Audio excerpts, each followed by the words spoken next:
Hey there, Successful Mama. So one of my friends here in Houston wants to come to the retreat, and we're having this little chat about it, and she's like, it just seems kind of unnecessary to stay at the hotel. And I was like, whoa, hold on. It's entirely necessary. You have to stay at the hotel. Like, why? Because when you're home, you see the mess, you see the clutter, you see the laundry, you see the kids. All that responsibility is visually there as a reminder of physically that weight on your shoulders. Like, what are you carrying around, all that responsibility? And when you're away from your house, you feel lighter. Like, that's one of the reasons we love vacations so much, right? It's the freedom and the low stress, right? It's the same reason that vacations with kids are not actually vacations, they are trips, because you brought the majority of your responsibility with you to another location. But let me not get on that soapbox. So the whole idea of getting away is so that you can get away from your stress. Like, giving yourself that space to breathe, to not be responsible for the clock of drop-offs in 30 minutes, nap time's almost over, pickups in 15 minutes. For people who don't have a sturdy internal clock, that constant schedule keeping is a huge burden. When I went away in February for the first time ever, no family, just by myself, and I told you about a couple episodes ago, I got one of those getaway cabins, and the best part of that time away was the freedom of not being this schedule keeper. I didn't realize how heavy of a burden that was on me. And that's part of the reason of why I'm doing this retreat. I want to take that burden for you and carry the schedule burden, the planning burden, the snack burden, all of that for you so that you can simply be there. Just enjoy and rest. As moms, we don't ever get that. We don't ever have somebody carrying that for us. Are you putting yourself on the priority list? You need a break. You need to take care of you. This isn't a luxury item. Taking care of yourself is a basic requirement for staying alive. This taking care of you has to happen. That is what this weekend is for. You need time away to reconnect with yourself and remember the person that you are without all the stuff weighing on you. Who are you? And look, if it's not with me, figure out how to make it happen for yourself. But take a break, not a fake break, but a real break. Because you cannot carry this stress around forever. You will break. So take a break before you break. But find a way to take a break. The early bird tickets for the retreat are available through Monday, August 8th, so 8/8. There's a payment plan available if that's helpful for you, but talk to your partner. Make plans for who's got the kids and take this weekend to take care of yourself. The website is patriciasung.com/ADHD-mom-retreat, or you can just go to my website, Motherhood and ADHD. You'll see it there at the top. There's a tab. But think about this over the next month. How can you take care of yourself? Grab your early bird ticket if you can decide by Monday, 8/8. If not, the tickets are still available through September. So the website is patriciasung.com/ADHD-mom-retreat. Come on, come join us, hang out with your fellow ADHD moms, and enjoy a weekend away. All right, now on to this week's episode. Hey there, Successful Mama. It's your friend, Patricia Sung. How's your prioritizing? Are you making space for what you need? What matters to you? Are you resting? I recently asked myself these questions, and the answers were terrible, no, I don't know, and no. So it was time for some reflection. How do I serve you well and take care of me and my family at the same time? I know that I have to cut back on something in order to do more of another, which is not the solution I want to hear, but it's the realistic one. And that means taking a break from something I really love, the podcast, and hanging out with you each week. This is a very adulty decision on my part because it's not what I want to do. What I want to do is make more episodes. I also want to spend time with my family during summer break, and I want to create space to serve my community better. This is a skill I've been working on with my ADHD coach, is how can responsible Patricia and fun Patricia both get what they want? So when I look at this summer and ask myself, how can I serve you better? Well, there's two places you can hang out with me. Either join our free Facebook group, where there is a huge community of mamas who are amazing. We'll be there to answer your questions and cheer you on, and I love spending quality time with you guys in that group. Or you can join our student community because all of my students are invited to our Wednesday meetings. I've also got a lot of behind the scenes stuff going on to prepare for the fall, and I know I'll be at the zoo and swim lessons and camp and all that. So that means this summer, to make space for all that good stuff, I'll be sharing some oldies but goodies on the podcast straight out of the vault this summer. Now, most of these are in the first 25 episodes I ever did.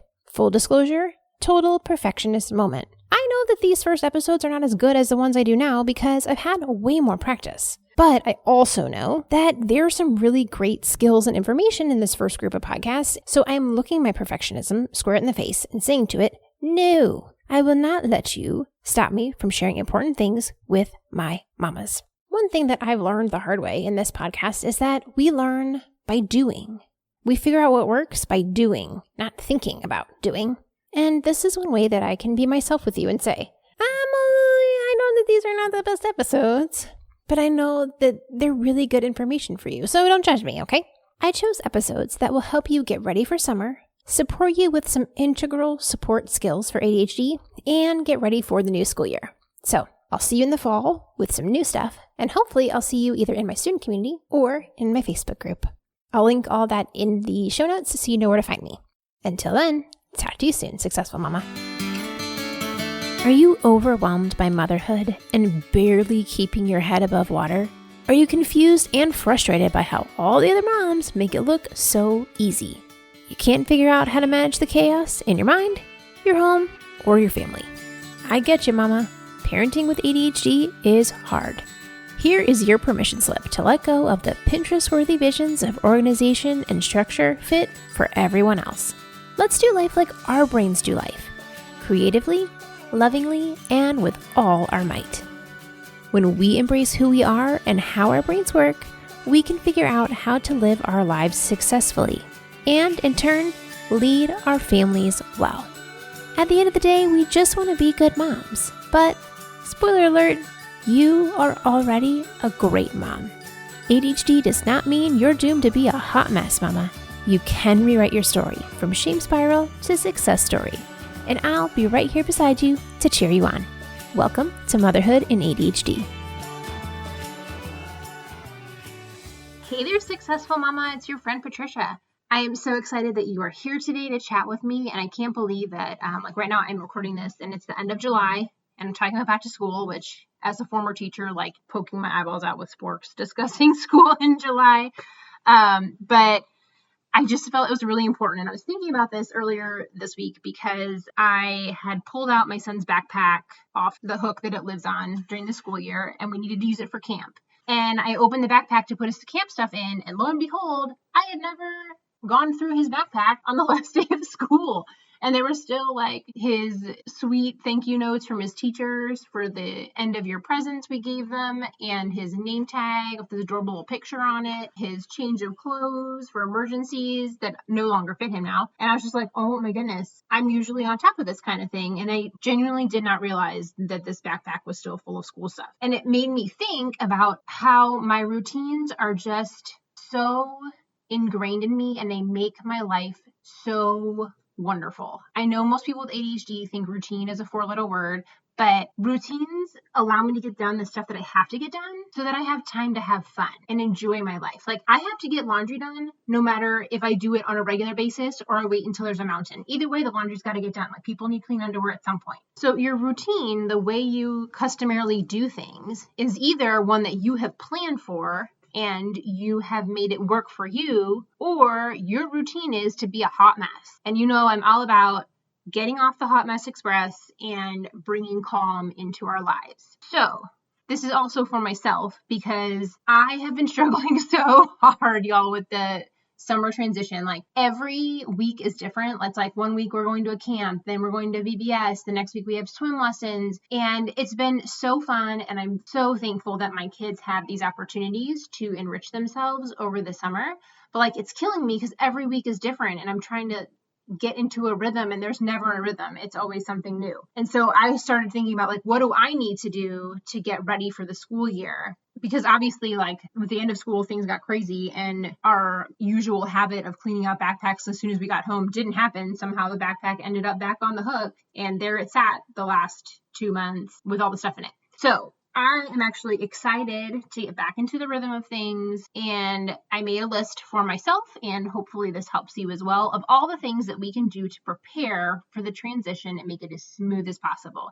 Because we all know there's going to be hiccups, there are going to be things that we didn't think about, but if we have a plan and preparation in place for all the things we do know are coming or have thought about that are coming, then we have time to deal with the hiccups or the surprises with grace. And the example that was just really glaring me in the face just this past couple weeks is I've had this sinus infection that I've been fighting for 3 weeks. And there were a solid 4 or 5 days at the beginning where I was just a mess in bed, just doing the bare minimum to get by.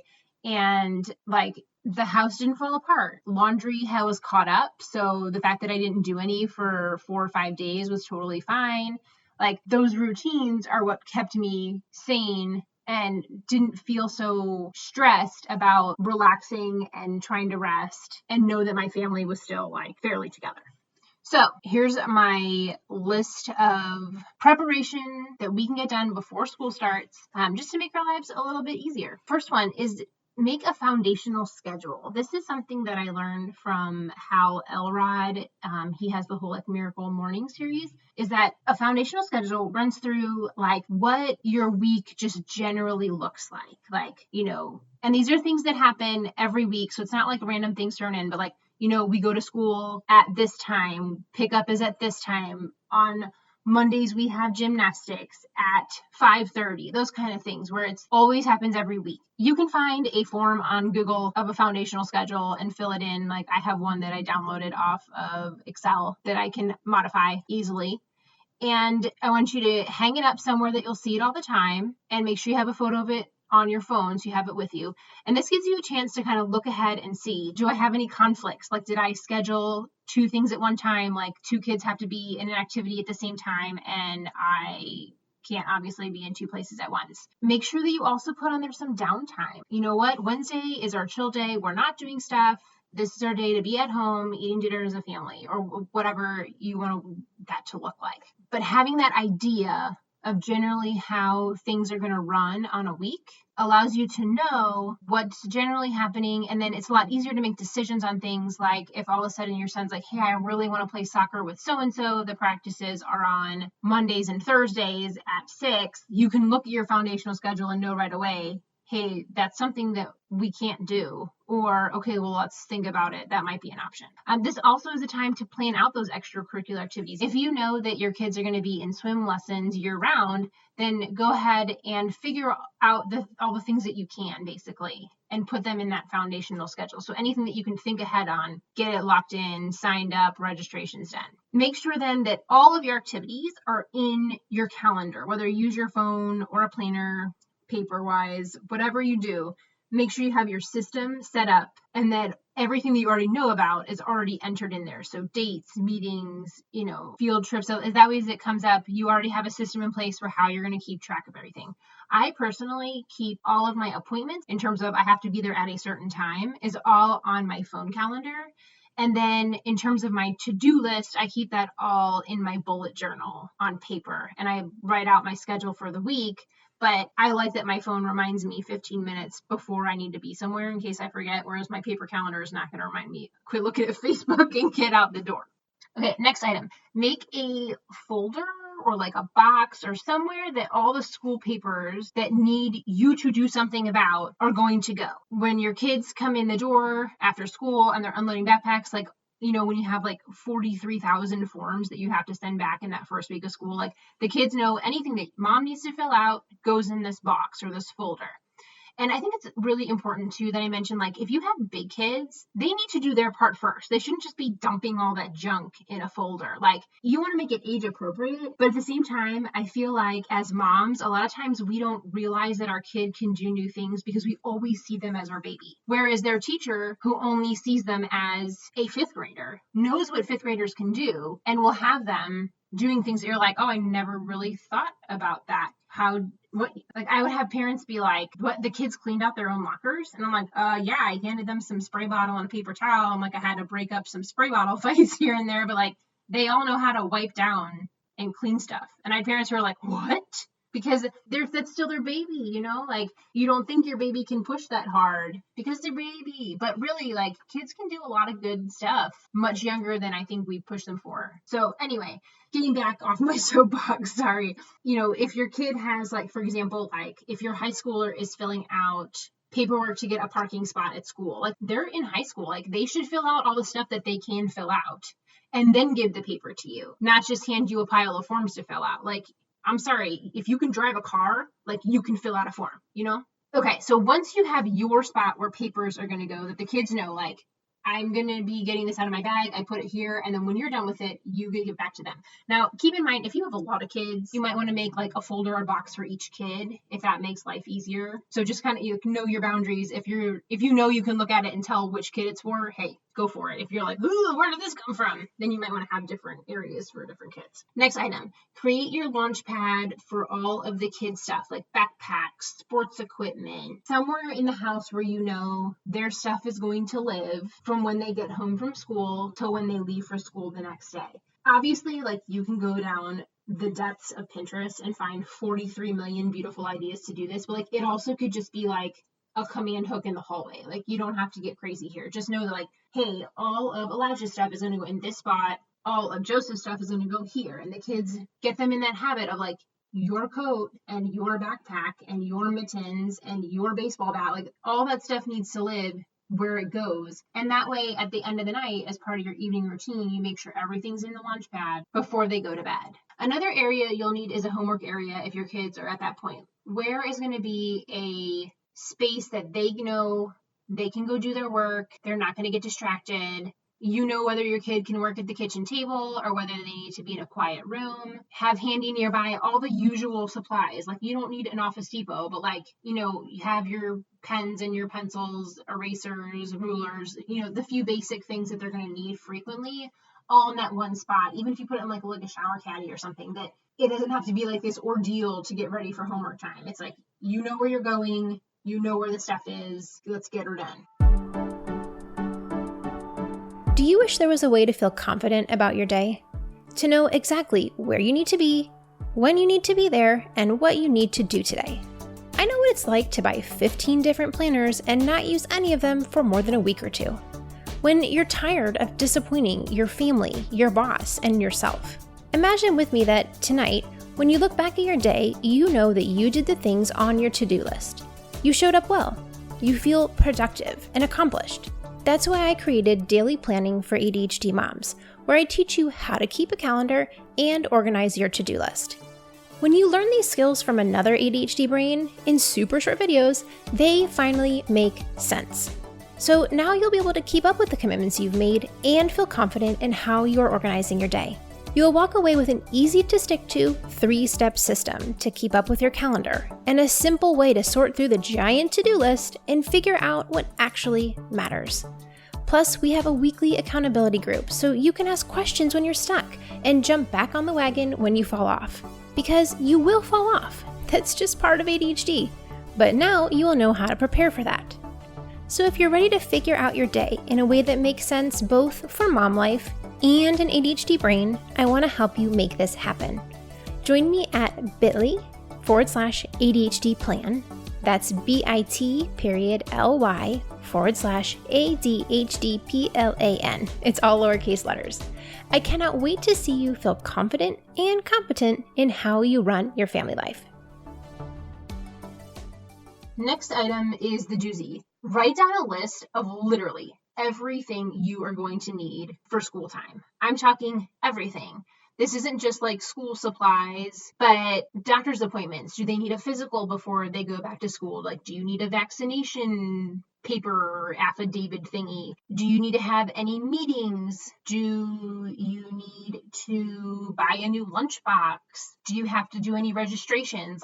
And I'm not just talking for school, do you have a registration for some extracurriculars or something? Make yourself a grocery list of all the food you're going to need, for lunches and stuff. Easy dinners for that first couple of weeks where things are nutty and you don't want to be spending a lot of time slaving at the stove when you're trying to figure out all these papers and the homework and all that.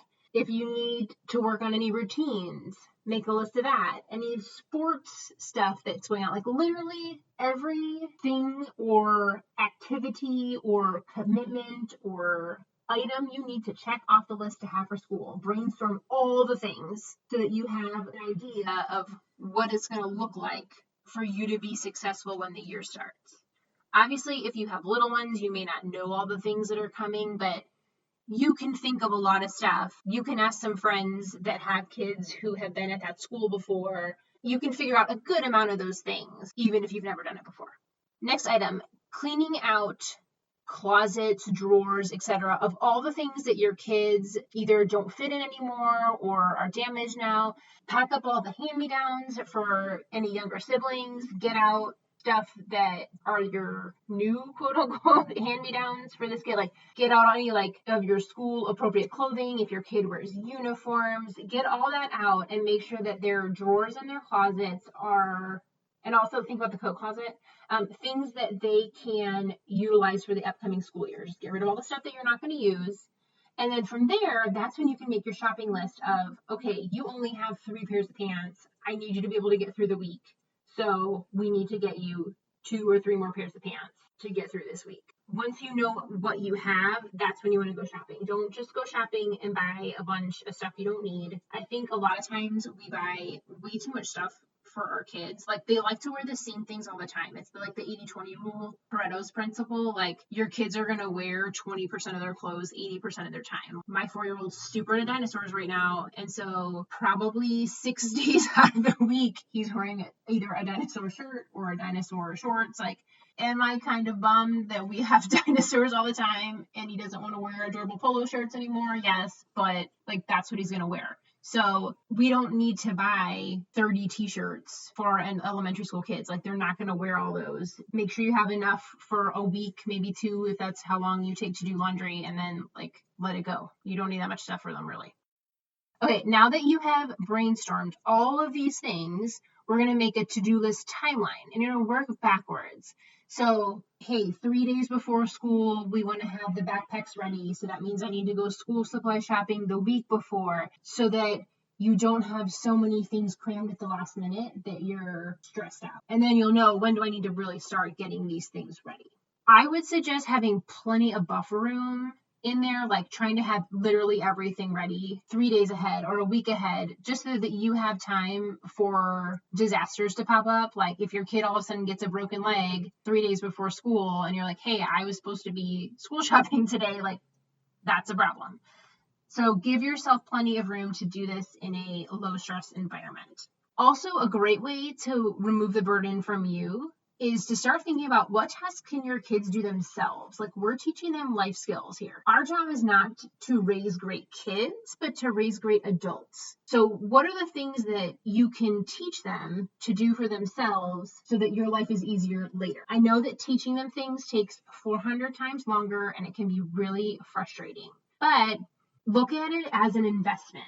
You're sewing into them so that they can figure out how to do these things on their own, so that eventually you're not doing them at all. And if you use this to-do list timeline to prepare, then you're not rushed and then frustrated that your kid's not doing something. If you have the time to really show them, here's how you put away your backpack, here's where your stuff's going to go, here's where I need you to put your papers when they come in, all that stuff is ways that we're making them great humans when they go off to college or the workforce and can like actually do their laundry on their own. It's important. All right, next item. Start your morning and evening routines at least a week before school starts. You already have so many new things going on the first week of school that we want to try to minimize the overload, not just for them, but for us as well. Like, if they're used to, like, before bed, making sure everything's ready for the morning, then on that first day of school, when they're like nervous and their tummy's kind of hurting, maybe they're feeling a little stressed or they're so excited that they're not really like paying attention to things, like, that's not the time to introduce a new routine of trying to like pack up your backpack and get out the door. You want to have that routine established so that the first week of school, you can be chatting with them about like, here's what you can do if you don't see any of your friends at lunchtime, as opposed to like, put it in your bag and get in the car, which I'm sure none of us have ever done. Anyways, what kind of routines am I talking about here? So like in the morning, things like getting up immediately, like make your bed, come down and eat your breakfast, go get upstairs, brush your teeth, get dressed, do any chores that you're responsible before, double check your launch pad that we talked about earlier is ready. Like, does it have all the things you need? And then go about your summer fun as usual, but get them in the habit of spending that first 20 to 30 minutes that they're up in getting everything ready for the day so that you can be in that routine of getting out the door on time when school hits. Bedtime routines. I like to look at my calendar for the next day. We talk about what we're going to be doing. That gives us a chance to prep our launch pad. Like, what things are we going to need? Okay, well, we have blah, blah, blah activity. We need these 3 sports equipment items. Choosing your clothes for the next day. So you already know what you have to do. So you know, like, what's an appropriate school outfit. We also, my son loves to ask Alexa what the weather is. So that way we know, like, oh, it's going to rain tomorrow. Okay, well, then we're going to choose different clothes. Getting ready for bed, then having a little like relaxing time, preferably no screens for, whatever is appropriate for you. But, I've been doing some reading about the blue light really inhibits our ability to make melatonin and fall asleep. And I love reading, and I often read on my book. I get library books on my phone app all the time, and here I'm reading like all this horrible stuff trying to go to sleep quickly. And so I'm trying to do a better job of just getting real books. But anyway, I'm getting off on tangent. So, give your kids a little time to relax, read a story, like, play a board game, whatever it is to kind of like calm down. Please hear me. I'm not saying like no screens ever. I'm just saying like do it earlier so that your kids aren't looking at this blue light for, the 20 minutes before bed or whatever it is. Anyway, sorry. Moving along. Next item. Moving our wake up and bedtimes back over like 1 or 2 weeks before school, because obviously we're in summer routine / non-routine right now. And I don't know about you, but like my kids are going to bed like probably an hour later than they normally do in the school year. And so, your kiddo, how long are they going to take to adjust to that new time? Like, how far off are you from the time where you really need to be getting up for school? You might have to start a solid 2 weeks before school, because you really want to have that week before school to already be in that new time so that your kid's used to it, as opposed to just like, I know they always recommend, they're like, oh, well, just move it up the 3 days before. But like, let's be honest here. Like, I'm not a morning person. Like, if you want me to get up 2 hours earlier, like adjusting my bedtime 3 days before is not going to make me well rested for that third day. Like, I need to have gotten there over time and like already been doing it for a little bit before I feel well rested. Ooh, and next one. I was reading this really cool article about goal setting plans with your kiddo. I think it was from Attitude Magazine. And just talk to them a little bit about creating that positive mindset for school, that like they are going to be successful, that they are going to have friends. Even just one good friend is really all your kid needs. But whatever they're like feeling anxious about, it gives them a chance to kind of talk to you about, well, I'm really worried about what if I don't have any friends in my lunch period?